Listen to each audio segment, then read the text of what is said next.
আর এটা কি পিঠা? লক্ষ্মী পিঠা মসমসে লক্ষ্মী পিঠা। মসমসে তাহলে খাইতে পারবো না মামা, কারণ আমার দাঁতের কয়দিন আগে দাঁত বসাইছি, কটকট করতে হবে। আর এই পাশে এটা কি পিঠা? এটা মুগ ডাইল, এটা মিষ্টি।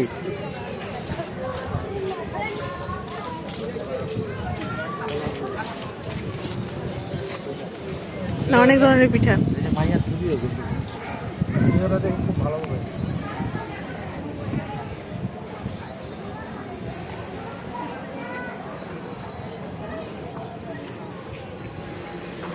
এটা ছিল পুলি পিঠা না?